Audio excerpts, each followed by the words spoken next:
케이스 3입니다.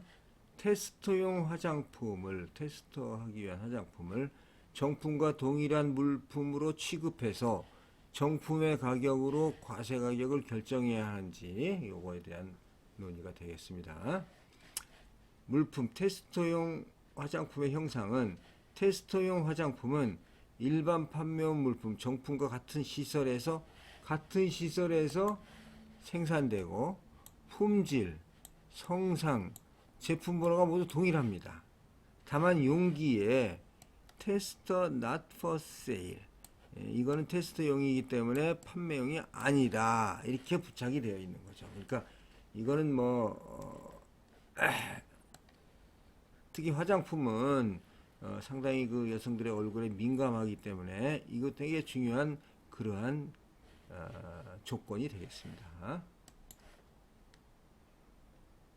자, 거래 형태는 수출자가 한국에서의 매출 확대를 위해서 테스트용 화장품을 제조 원가와 거의 대등한 수준인 수출국 소매 가격이 10% 수준, 정품 수입 가격의 50% 수준으로 수입자에게 제공하고 있습니다. 그러니까 매우 낮은 가격으로 수입자에게 제공하고 있다는 얘기죠. 그래서 수입자는 테스트용 화장품을 수입해서 매장에서 고객이 시험 사용할 수 있도록 무상 제공, 경품으로 고객에게 무상 제공, 신제품 출하 시 직원 교육용 등 판매 촉진을 목적으로 사용하고 있습니다.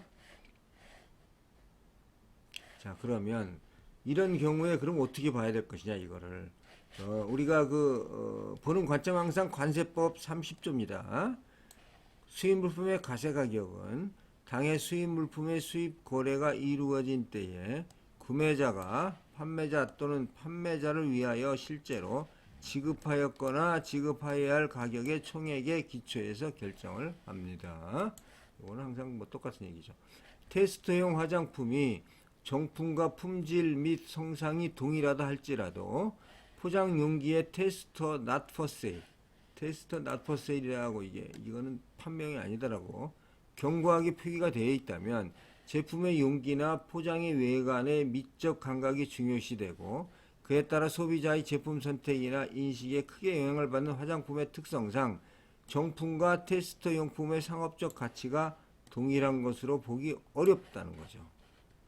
그리고 상업적으로 서로 교환 가능하다고 보기 어려운 것으로 판단이 됩니다. 이게 테스트 not for sale하고 이거는 아주 뭔가 임상 실험용과 같은 그런 의미가 있는 거죠. 이건 사은품의 개념도 아닙니다. 사은품 같으면은 이걸 사는데 조금 화장품을 섞어서 줬다면 그 조금 화장품은 똑같지만 이거는 임상용이라는 거죠. 그래서 이는 화장품 업계가 내용물의 성분 향상 못지않게 제품의 용기나 포장의 디자인 등에 큰 비중을 투자하는 업계 현실을 감안한다면 테스트용 물품의 가치는 테스터 not for sale이라는 표시로 인해서 정품과 대비할 수 없기 때문에 정품과 동일한 물품으로 취급할 수 없다고 판단이 되는 거죠. 자, 따라서 테스터 not for sale이라는 표시가 부착된 테스터용 물품을 정품과 동일한 물품으로 보아서 조건 또는 사정에 의하여 영향을 받았다고 판단할 수가 없는 거죠. 그러니까 왜냐하면 이 정품이 아니기 때문에 이게 다른 제품이죠. 완전히 수입 후 실제 비매품으로 공급되었고 거래의 목적이 테스트용이고 동목적으로 수입 가격이 결정되었으며 기타 거래 가격을 배제할 특별한 사용이 없다면 볼까요?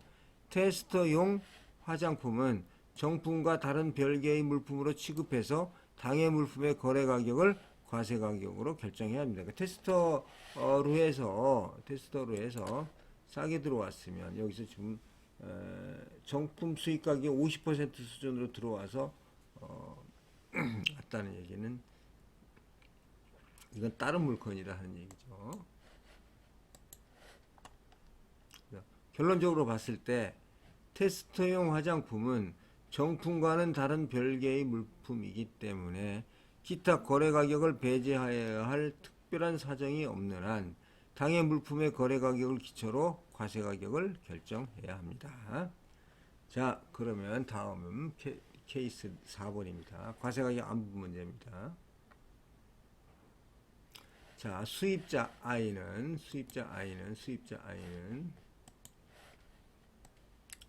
용해용 고철인 모터블록 폐자동차 엔진입니다. 이걸 수입하면서 동물품은 철강설 외에 알루미늄설이 포함되어 있어서 수입 통관 규정에 따라 철강설은 할당과세 0%, 알루미늄설은 기본세의 1%로 구분하여 신고하고 있습니다. 자, 이게 지금 폐브록의 두 가지 성분에 있기 때문에 이걸 분리해서 수입 신고하고 있다는 얘기죠. 그래서 그러면 가격을 어떻게 신고해야 되느냐? 이것은 이게 따로 신고하더라도 가격은 어떻게 신고해야 되느냐 하는 것이 문제가 될 수가 있겠죠. 그래서 거래 내용을 보면 물품의 성상 및 용도입니다. 수입 물품인 모터브록은 폐자동차 엔진으로서 대부분 철강으로 구성되어 있고 일부 알루미늄 재질의 피스톤이 약 1.5% 포함이 되어 있습니다. 대부분이 철강이래. 대부분이 철강. 알루미늄이 1.5%입니다. 자, 수입자는 모터브록을 자체 전기 용광로 10만W 120메가톤을 투입해서 주로 라운드바 특수광을 생산하고 있습니다. 자, 물품의 거래 방식을 볼까요? LC나 TT 방식이고 거래 품명은 스틸 스크랩입니다. 스틸 스크랩 철강 부산물이죠. 버스멜팅 가로 열고 모터블록으로 되어 있습니다. 가격 조건은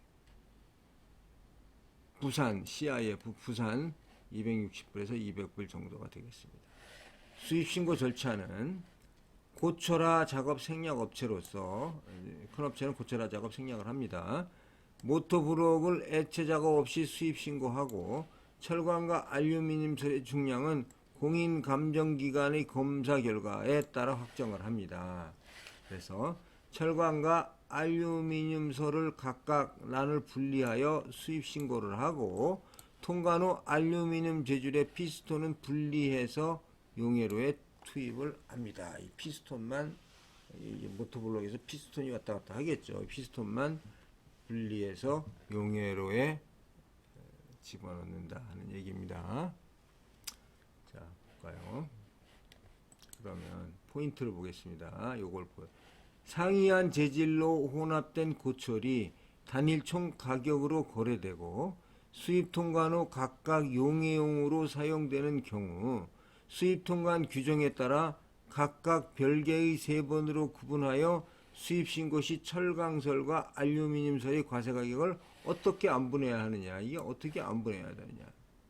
과세 가격을 어떻게 안분해야 되느냐? 따로 신고하는 건 뭐 신고한다는 거죠. 자, 그러면 여기에 보면은 WTO 관세평가협정 예의 8.1에서는 이 나중에 다 보겠습니다. 협정 예를 한꺼번에 다 보겠습니다. 일괄 거래의 평가 문제에 대해 정의하면서 제1조 적용의 요건을 갖춘 일괄 거래 내용의 한 측면인 단일 총 가격 형태가 단지 세번 분류의 목적 때문에 세번 분류상의 목적 때문에 적용 배제에 대해서는 아니다 해서 다른 세 번의 분류도 인정을 하고 있습니다. 그래서 어떻게 적절하게 분할할 것인지 하는 실제적인 문제가 있다라고 이게 설명을 하고 있습니다. 즉, 단일한 가격으로 일괄 거래된 물품을 각각 다른 세 번으로 구분하여 수입 신고하는 경우에 세 번 분류를 이유로 거래 가격을 배제할 수 없다는 거죠. 이거 중요합니다. 세 번 분류를 이유로 거래 가격을 배제할 수 없는 것이기 때문에 각각의 다른 세 번으로 분류되는 물품의 과세 가격을 어떻게 안분해야 하는가 하는 문제가 있는 것으로 안분 결과 전체 실제 지급 금액을 기초로 결정한 과세 가격의 변동이 있어서는 안 됩니다. 따라서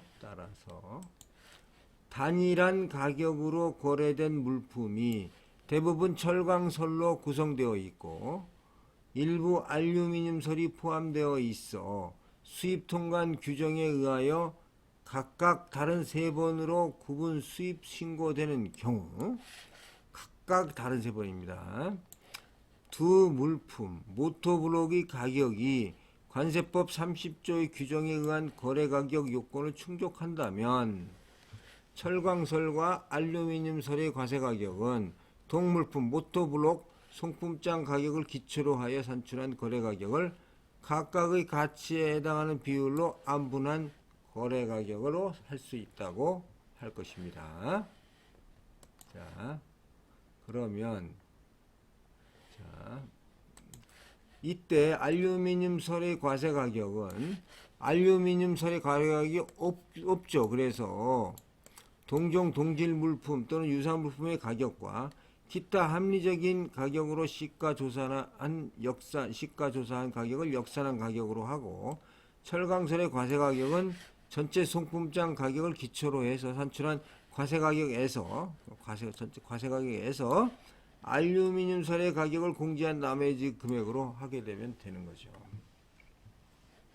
자, 결론적으로 알루미늄설의 과세가격은 거래가격이 없기 때문에 시가를 역산한 가격으로 하고 철강설의 과세가격은 전체 과세가격에서 알루미늄설의 과세가격을 공제한 나머지 금액으로 합니다. 그래서 철강과 알루미늄설을 적절하게 합리적으로 안분을 한 가격을 과세가격으로 한다. 이렇게 됐습니다. 자, 다음 다섯 번째입니다. 계약과 불일치한 상태로 인수하는 조건으로 가격을 인하 조정하는 경우입니다. 자, 수입자는 1번 수출자와 PDP 생산용 인쇄 마스크 세정기 하여튼 어떤 물건을 구입하기로 계약을 하고 검수를 했는데 당초 계약한 성능에 미치지 못했다는 거죠. 그러면 이제 계약이 제대로 이행되지 않겠다는 거죠. 그래서 일단 대금 지급 시기 선적 후 70% 검수 30%를 변경할 수 있다는 내용과 수입 후에 국내에서 개조 보완 작업을 실시하기로 합의하고 물품을 선적하여 최초 계약 금액으로 수입 통관했습니다. 일단은 나머지는 이제 이런 가격 조정 약간 인하 조정을 하겠죠. 수입 통관 후에 개조 보완 작업을 실시하였음에도 계약서에서 정한 성능을 충족시키지 못해서 수출자와의 합의에 의하여 계약과 불일치한 상태로 물품을 인수하고 추가 개조 공사와 향후 유지 보수는 수입자가 책임을 지는 조건으로 가격을 인하한다. 50% 인하했습니다. 왜냐하면 계약대로 안 됐기 때문에 나중에도 이런 것도 전부 이런 거는 그때 추가 개조와 향후 유지 보수가 수입자가 한다. 그래서 그 국내 유지 보수 조건에 들어가기 때문에 가격을 50% 인하했다는 얘기죠. 자, 여기서는 포인트는 선적 전 검수 과정에서 계약 조건의 성능에 미달한 것을 확인하고 일단 최초 금액으로 수입 통관 후 수출자와 합의에 의하여 계약과 불일치한 상태로 인수하는 조건으로 가격을 인하 조정한 경우 최초 계약 가격을 기초로 과세 가격을 결정해야 하는지 또는 인하 조정된 가격을 기초로 과세 가격을 결정해야 하는지가 핵심이 되겠습니다.